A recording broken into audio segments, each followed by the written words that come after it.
CIC ने कहा कि प्रधानमंत्री के डिग्री की जानकारी जो मांग रहे हैं उनको देना जरूरी है। ये नाराजगी थी। ये 5 ऐसे और बहुत सारे मिसाल हैं, पर ये महत्वपूर्ण मिसाल है क्योंकि ये सीधे प्रधानमंत्री के दरवाजे पर जाके रुकता है।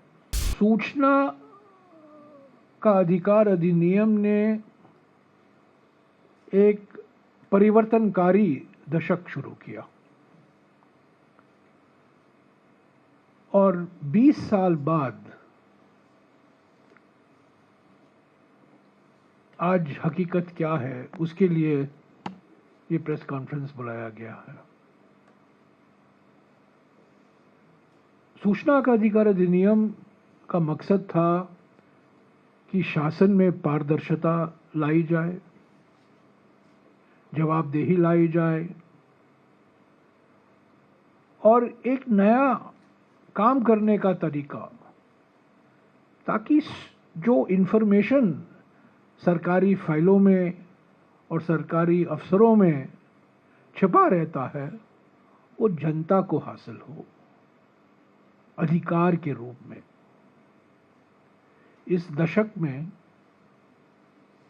ये सब जो कानून, जो अधिनियम मैंने आपको गिनवाया है, सुनाया है, ये अधिकार आधारित अधिनियम है। पहली बार हमारे देश में जब डॉक्टर मनमोहन सिंह जी प्रधानमंत्री थे, अधिकार आधारित अधिनियम, राइट्स बेस्ड लेजिस्लेशन, जिसकी शुरुआत राइट टू इंफॉर्मेशन 2005 से हुआ। जैसा कि मैंने कहा, इसका मकसद था पारदर्शिता लाना, प्रशासन को और अकाउंटेबल करना और जनता के हाथ में जानकारी हासिल करना, तो जानकारी फाइलों में और अफसरों में छिपा रहता था। एक संवेदनशील शासन के लिए RTI जरूरी माना गया था। पर आज हम देखते हैं 2019 में जुलाई के महीने में पहली बार संशोधन लाए गए। ये सूचना का अधिकार अधिनियम पहली बार 2005 से 2013 तक सही ढंग से लागू हो रहा था। RTI बड़े उत्साह के साथ लाखों लोग उसका इस्तेमाल कर रहे थे और कई लोग अपने आप को RTI एक्टिविस्ट के नाम पर अपने आप को, उनकी पहचान हुआ करती थी। और RTI से एक दबाव आया प्रशासन पर 2005 से लेकर 2013 तक। 2014 और 2019 के बीच में कोई छेड़छाड़ नहीं हुई इस अधिनियम से। अधिनियम लागू होता रहा, पर 2019 जुलाई के महीने में पहली बार महत्वपूर्ण संशोधन लाए गए इस अधिनियम में।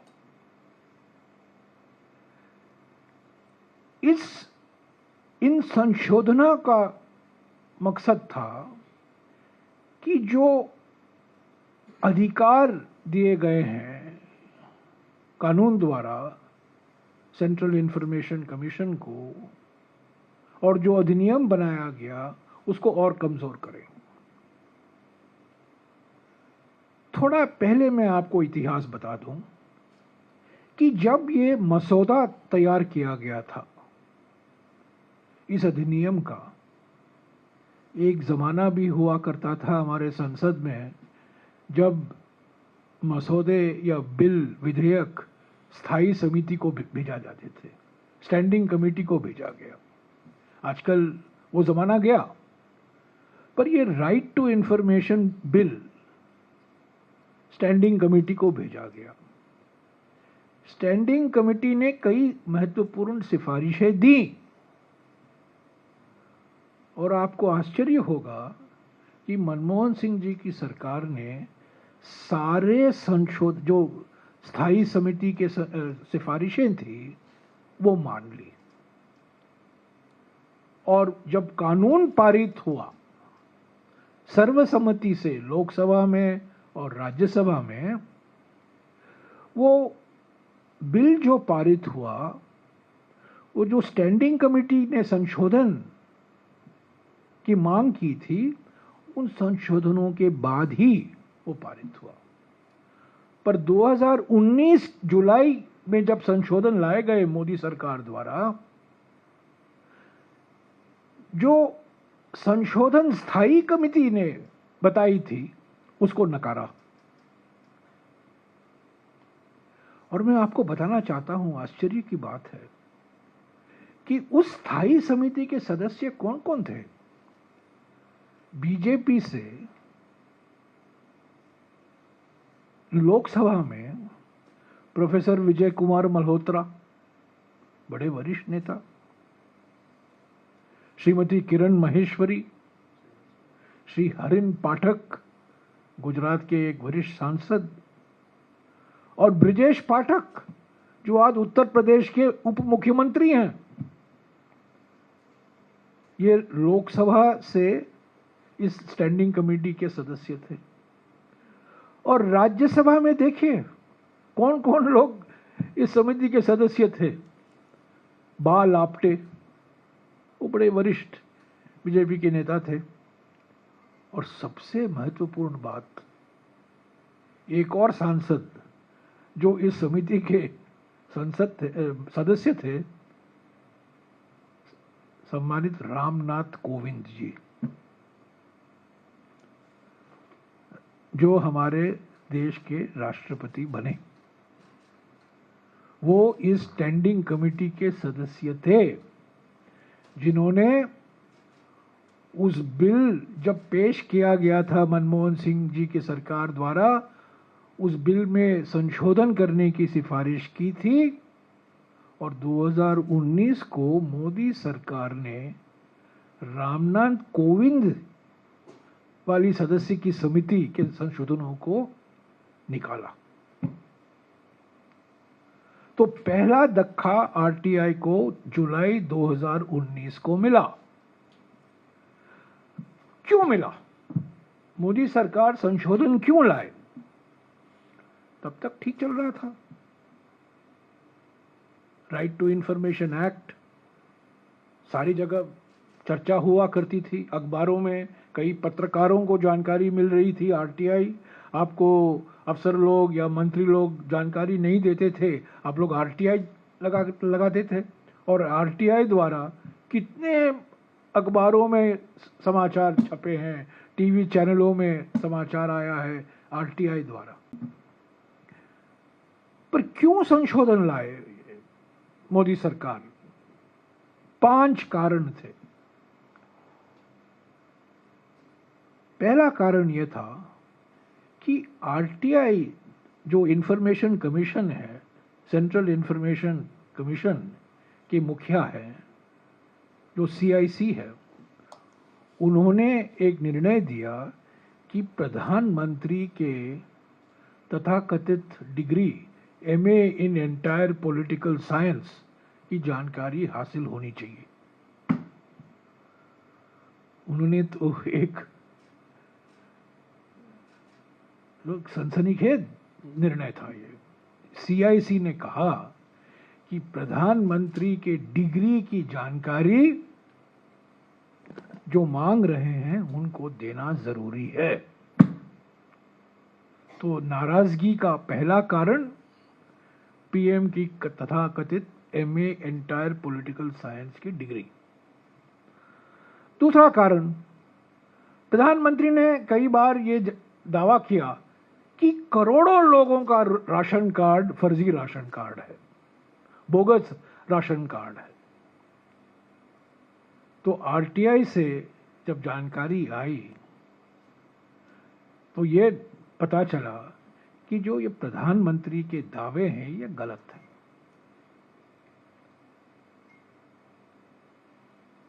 बार बार फर्जी राशन कार्ड की बात कर रहे थे, करोड़ों, 4 करोड़ उन्होंने कहा, पर जब आरटीआई से जानकारी निकली तब पता चला कि प्रधानमंत्री के दावे गलत हैं। तीसरा कारण, महत्वपूर्ण कारण, आरटीआई से निकाली गई जानकारी के अनुसार नोटबंदी के 4 घंटे पहले, आपको याद होगा, प्रधानमंत्री ने 8 नवंबर 2016 को देश को संबोधित किया था। नोटबंदी का ऐलान 8 बजे को हुआ था, मित्रों के बाद। 4 घंटे पहले ये आरटीआई द्वारा जानकारी निकाला गया किसी ने कि 4 घंटे पहले रिजर्व बैंक ऑफ इंडिया की जो सेंट्रल कमेटी होती है उसकी बैठक हुई थी और उस बैठक में यह कहा गया था कि नोटबंदी से काले धन पर कोई असर नहीं होने वाला है, ब्लैक मनी नहीं निकाला जा सकता है डिमोनेटाइजेशन से। और ये जो बार बार प्रधानमंत्री ने दोहराया कि काउंटरफिट नोट यानी कि फर्जी नोट, ये भी समाप्त हो जाएंगे। आरबीआई के सेंट्रल कमेटी में चर्चा हुई थी और ये कहा गया था इस कमेटी के चर्चा के अनुसार कि काले धन और फर्जी नोटों पर नोटबंदी का कोई असर होने वाला नहीं है। ये 4 घंटे पहले। चौथा कारण, किसी ने आरटीआई में एप्लीकेशन डाला और पूछा कि बकाएदारों का सूची दीजिए, जो हमारे सरकारी बैंक हैं, जो एनपीए डिफॉल्टर हैं, जो बकाएदार हैं, उनकी सूची दीजिए। तो जवाब से आया कि यह सूची प्रधानमंत्री कार्यालय में आरबीआई के गवर्नर ने भेज दिया है। 20 सबसे बड़े बकाएदार हैं जिन्होंने कर्जा लिया था और जानबूझकर उन्होंने वो कर्जा वापस नहीं दिया। ये सूची मांगी गई और सीआईसी से ये जानकारी मिली कि ये सूची तब के गवर्नर जो थे रघुराम राजन जी, उन्होंने प्रधानमंत्री कार्यालय को ये सूची सौंपी है। और 5वां कारण, किसी ने ये एप्लीकेशन से जानकारी मांगी कि कितना काला धन वापस आया है। प्रधानमंत्री ने कहा था कि हर एक के खाते में 15 लाख रुपया जाएगा, कितना आया है। और आरटीआई से ये जवाब आया कि कोई काला धन वापस नहीं लाया गया है, किसी के खाते में कोई काले धन से जो पैसा लौट आना था किसी के खाते में नहीं गया है। तो साथियों, ये 5 कारण थे। पीएम के डिग्री, बोगस राशन कार्ड के गलत आंकड़े प्रधानमंत्री द्वारा, नोटबंदी, रिजर्व बैंक की नोटबंदी पर काफी आलोचना कि काले धन और नकली नोटों पर इसका कोई असर होने वाला नहीं है, बकाएदारों की सूची, और 5वां कि कोई काला धन वापस नहीं लौट आया है। ये नाराजगी थी। ये 5 ऐसे और बहुत सारे मिसाल हैं, पर ये महत्वपूर्ण मिसाल है क्योंकि ये सीधे प्रधानमंत्री के दरवाजे पर जाके रुकता है। और यही कारण था कि जुलाई के 2019 को ये संशोधन लाए गए